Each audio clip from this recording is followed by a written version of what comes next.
Hai, selamat datang kembali di Nonton Lagi Channel. Bagaimana nih kabar kalian? Semoga baik-baik saja ya. Di episode kali ini kita akan membahas adanya pesan tersembunyi di balik film Toy Story.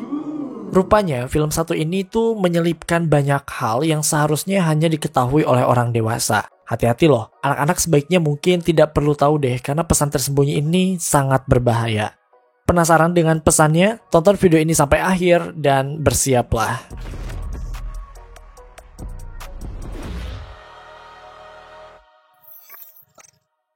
Oke guys, udah pada nonton Inside Out 2 belum? Film itu merupakan salah satu film paling kita tunggu. Paling diantisipasi karena kita pengen tahu bagaimana Riley menjalani kehidupannya sebagai remaja. Jadi penasaran gitu siapa yang bakal ngambil alih kendali headquarters. Apakah masih tetap si Joy atau mungkin ada yang lain? Kalau dari trailernya sih ada si Anxiety ya yang kayak take control headquartersnya itu, yang mana ini kayak akurat banget gitu. Bahwa memang saat remaja rasa anxiety atau kecemasan itu muncul dan mulai mendominasi pikiran kita.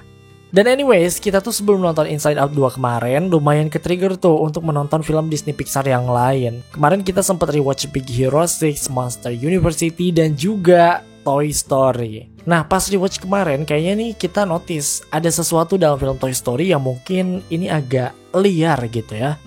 Kita lumayan ke-distract sama para mainan alien hijau yang ada dalam filmnya. Dalam film tersebut, alien hijau itu menganggap diri mereka seperti bukan mainan. What? Ketika mereka berada dalam capit boneka, mereka sangat yakin bahwa akan berada dalam kehidupan yang lebih baik ketika mereka dipilih. Mereka sangat yakin akan hal itu. I mean, look at this scene. I have been chosen. Farewell, my friends. I go on to a better place. Lihat kan, mereka mengatakan itu sendiri. Sekilas, scene ini kayak ya udah gitu, nggak ada apa-apa di sana, hanya scene biasa. Tapi pas diingat-ingat lagi, apa yang digambarkan dalam scene itu benar-benar mengingatkan kita pada salah satu teori SpongeBob yang satu ini. Teori satu ini kurang lebih mengatakan bahwa serial SpongeBob meyakini adanya alien sebagai entitas yang tinggi dan dipercaya akan membawa mereka ke tempat yang lebih baik jika mereka terpilih. Lebih lanjut, teori ini mengatakan bahwa para alien akan datang pada waktu tertentu. Nah, pas kita rewatch Toy Story, apa yang ada dalam Toy Story ini sama dengan yang ada dalam SpongeBob. Keduanya meyakini adanya alien sebagai makhluk pelindung mereka. Bahkan ternyata ada sesuatu yang jauh lebih buruk dari itu. Kira-kira apa yang sebenarnya terjadi? So, fan teoris meyakini bahwa The Three-Eyed Aliens atau alien hijau dalam film Toy Story sebenarnya menggambarkan sebuah sekte hari kiamat yang ada di dunia nyata bernama Heaven's Gate. What? Sebelum kita membahas lebih lanjut, apa sih sebenarnya sekte hari kiamat itu? Sebenarnya, sekte hari kiamat ini adalah kultus atau kelompok orang yang meyakini atau memprediksi adanya bencana besar atau istilahnya ya kiamat, dan hanya kepercayaan mereka lah yang mampu menyelamatkan mereka dari bencana besar tersebut. Ya, sederhananya ini sama seperti agama pada umumnya, tapi mereka mempercayai Tuhan yang berbeda, Tuhan yang lain. Nah, dalam konteks ini, Tuhan yang diyakini oleh sekte ini adalah alien. Jadi, apakah benar The Three-Eyed Aliens dalam film Toy Story sebenarnya menceritakan tentang Heaven's Gate? Well, kalau kita lihat secara visual, memang ini sudah nampak kesamaan di antara mereka. Bisa terlihat dari bagaimana para alien dalam film Toy Story ini pakai seragam dan sama dengan sekte hari kiamat, mereka juga pakai seragam. Posisinya juga sama di bagian dada gitu kan. Kedua, dari segi keyakinan, baik aliens maupun sekte Heaven's Gate itu juga meyakini satu hal yang sama, yaitu kehidupan yang lebih baik. Aliens dari film Toy Story meyakini bahwa siapapun yang terpilih oleh Capit atau The Claw pasti akan mendapatkan kehidupan yang lebih baik. Begitupun dengan sekte Heaven's Gate ini yang meyakini bahwa mereka adalah orang terpilih dan suatu saat mereka akan dibawa oleh Tuhan ke tempat yang lebih baik. Sudah cukup sama bukan? Oke, dari tadi kita ngomongin tentang Heaven's Gate mulu gitu ya, tapi apa sih sebenarnya Heaven's Gate itu? Sederhananya, Heaven's Gate adalah sebuah sekte yang meyakini bahwa malaikat adalah alien. Para malaikat itu suatu saat akan datang ke bumi dan membawa mereka ke tempat yang lebih baik. Sekte ini dibentuk pada tahun 1974 oleh Marshall Applewhite bersama partnernya Bonnie Nettles di California, Amerika. Banyak sekali ideologi aneh yang mereka tanamkan pada benak jemaahnya, tapi ada satu yang paling terkenal, yaitu di mana mereka mengatakan bahwa malaikat dalam agama Kristen sebenarnya adalah alien. What? Dan mereka akan dibawa ke tempat yang lebih baik oleh malaikat atau alien tersebut dengan cara terbang menggunakan sebuah pesawat bernama Telah. Pada tahun 1985, Bonnie Nettles meninggal dunia karena kanker, tapi Heaven's Gate tetap hidup dengan hanya dipimpin oleh Marshall Applewhite. Kegiatan mereka tetap berjalan hingga ada satu keyakinan yang cukup gila dan ini sangat berakibat fatal. Marshall meyakinkan para jemaahnya bahwa pada bulan Maret tahun 1997, dia dan jemaahnya yang beriman harus bersiap karena mereka akan dibawa oleh malaikat atau aliens pada bulan tersebut bersamaan dengan melintasnya komet Hale-Bopp ke tata surya atau lebih tepatnya ke bumi. Dan kalian tahu, Marshall dan jemaahnya yang kurang lebih ada 39 orang melakukan bunuh diri massal. Mereka semua meninggal di sebuah rumah tepat pada tanggal 26 Maret 97. Pada saat itu, komet Hale-Bopp memang melintasi bumi, memberikan keindahan di angkasa, namun ternyata membawa kematian untuk Heaven's Gate karena kepercayaan mereka yang keliru. Mereka ditemukan diranjang dengan menggunakan seragam yang sama. Lantas, apakah para aliens dalam film Toy Story merepresentasikan para anggota Heaven's Gate? Dari penjelasan sebelumnya mungkin bisa dilihat kesamaan di antara mereka dan itu terdengar mengerikan. Tapi sebenarnya ada yang jauh lebih mengerikan dari semuanya. Kita bisa bilang bahwa keseluruhan plot yang ada dalam film Toy Story sebenarnya menceritakan tentang konsep ketuhanan dan juga sekte sesat. Jadi bukan pada aliennya doang, tapi Woody dan kawan-kawannya yang ada di Roundup, mereka semua adalah kultus yang sebenarnya.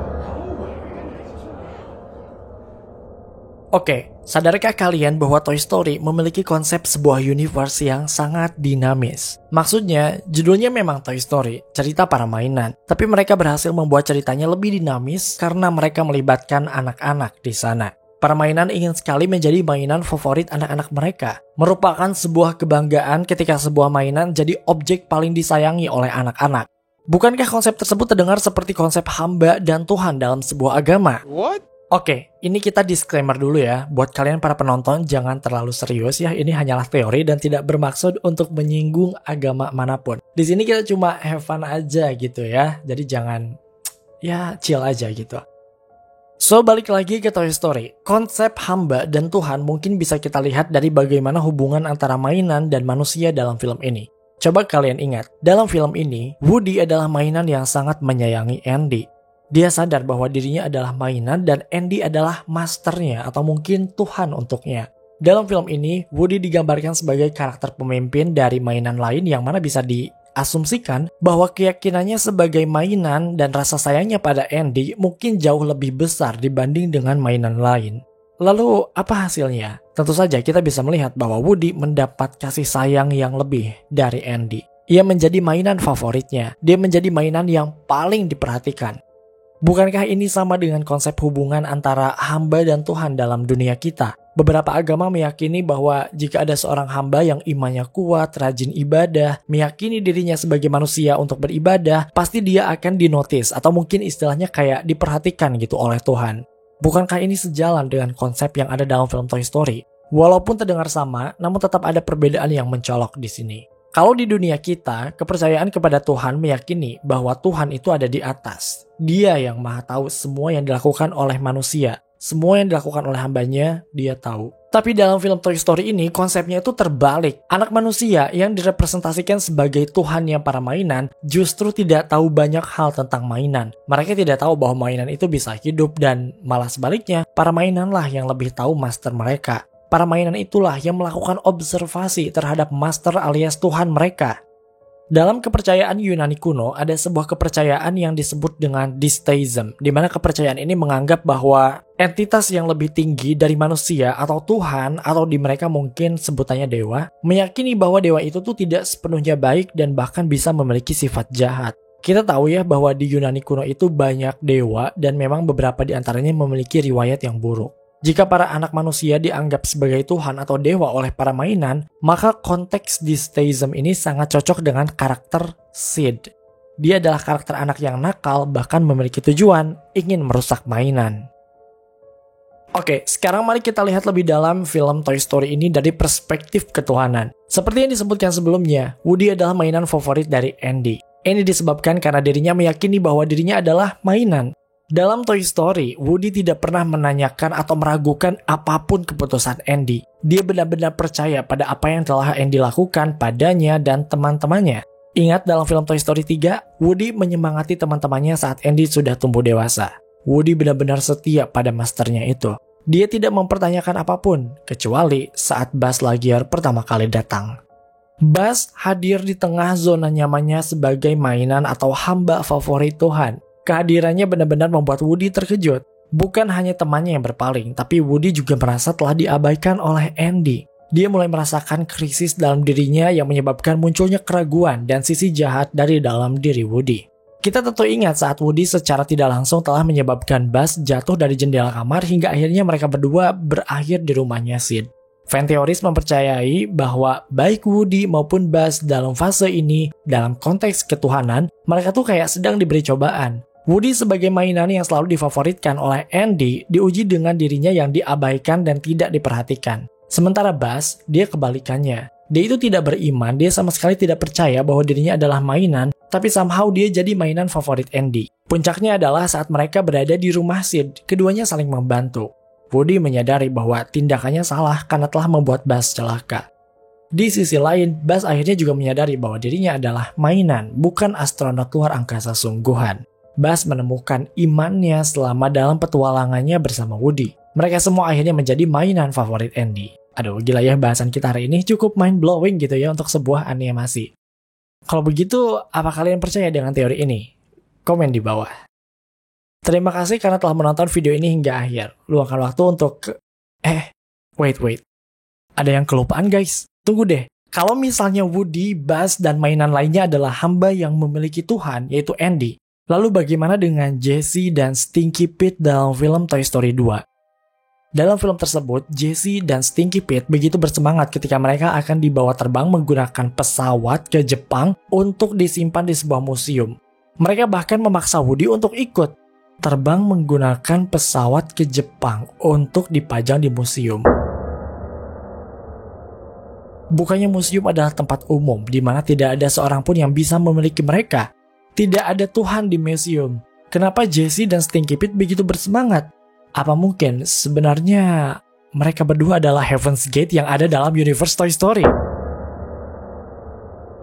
Toy Story 2 adalah salah satu sequel yang berhasil menyamai atau bahkan melebihi kualitas film pertamanya. Maka tidak heran, Toy Story 2 dianggap sebagai sequel terbaik sepanjang masa. Cerita dalam film ini diawali dengan sebuah insiden di mana Andy tidak sengaja merobek bagian lengan Woody. Tadinya Woody mau dibawa dan akhirnya nggak jadi karena takut kondisinya semakin rusak. Berawal dari robekan itu, Woody akhirnya berakhir di sebuah rumah milik Al the Collector, si penggila mainan itu guys.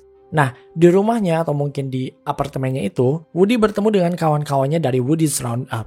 Di sana ada Jessie dan Stinky Pete atau Prospector. Woody diberitahu bahwa mereka akan dibawa pergi ke Jepang dan akan ditempatkan dalam museum di mana anak-anak masih bisa menyayangi mereka.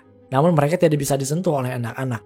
Wah, pokoknya Jessie dan Stinky Pete melebih-lebihkan hal itu supaya Woody bisa tetap ada di sana dan tidak kembali pada Andy. Di apartemen itu, kita bisa melihat dong siapa pemimpin di Woody's Roundup tersebut.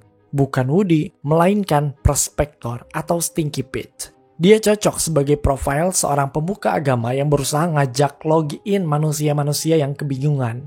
Entah disengaja atau tidak, Pixar benar-benar membuat plot geng Roundup ini seperti perekrutan sebuah sekte sesat. Asal kalian tahu, biasanya sekte sesat itu mencari orang-orang yang memiliki rasa takut atau memiliki trauma dalam hidupnya. Kita bisa melihat ini dari dalam diri Woody. Kita sempat mention tadi di awal bahwa Woody ini sempat robek tangannya dan itu menimbulkan rasa takut dalam dirinya. Takut diabaikan oleh Andy, takut tidak dimainkan lagi oleh Andy. Dan jangan lupa dengan Jessie. Toy Story 2 ini sepertinya memang didedikasikan untuknya. Kita bisa melihat backstory-nya yang sangat dramatis hingga ia memiliki trauma tidak ingin dimiliki oleh siapapun. Dia tidak ingin merasa dibuang oleh anak manusia. Dan apa yang kita lihat? Jessie begitu percaya pada Prospector untuk join bersamanya. Sebagai seorang pemimpin kultus atau sekte, Prospector ini benar-benar bagus ya dalam melakukan pekerjaannya. Bukan hanya Jessie, dia bahkan pada akhirnya sempat berhasil meyakinkan Woody untuk tetap tinggal di apartemen Al untuk pergi ke Jepang. Oke, tadi di awal kita sempat bilang bahwa Heaven's Gate ini memiliki ideologi atau keyakinan yang aneh. Mereka meyakini bahwa mereka akan dibawa ke tempat yang lebih baik oleh malaikat atau alien dengan cara terbang menggunakan sebuah pesawat bernama Telah. Dalam film Toy Story 2, bagaimana jika tempat yang lebih baik ini merujuk pada museum yang ada di Jepang itu? Apalagi di sini ada kata-kata mereka akan terbang menggunakan pesawat bernama Telah. Ini benar-benar cocok. Mereka akan terbang menggunakan pesawat ke sebuah museum yang ada di Jepang, yang mereka anggap sebagai tempat yang lebih baik. It's your choice, Woody. You can go back, or you can stay with us and last forever. You'll be adored by children for generations. Dan dari sini, Woody memutuskan untuk stay. Kalian pasti sadar ya bahwa dalam universe Toy Story tidak ada yang lebih baik dari dimainkan dan disukai oleh anak-anak. Semua mainan berharap bisa dimainkan dengan baik oleh master mereka, dan itu yang dijanjikan oleh prospektor pada Woody dan Jessie. Prospektor meyakini bahwa museum adalah tempat yang lebih baik, tempat yang tepat untuk mainan. Tapi dia salah bahwa terkurung dalam sebuah lemari bukanlah sebuah kebahagiaan. Untung Jessie, Woody, sama Bullseye bisa selamat gitu ya dari prospektor. Oke guys, itu dia teori gelap Disney Pixar part 57. Apakah kalian percaya dengan teori ini? Komen di bawah. Terima kasih karena telah menonton video ini hingga akhir. Luangkan waktu untuk like, share, dan komen jika kalian suka video ini. Tekan tombol subscribe dan aktifkan notifikasi loncengnya supaya kalian tidak pernah ketinggalan video-video terbaru dari kami. Dan sebagai bentuk dukungan kalian terhadap berkembangnya channel ini, mari terhubung lebih dekat dengan cara follow kami di Instagram dan TikTok di @nontolagi.channel untuk mendapatkan info dan rekomendasi film terbaik. Dan jangan lupa, Nonton Lagi Malam Jumat telah hadir. Sampai jumpa di episode Nonton Lagi channel berikutnya.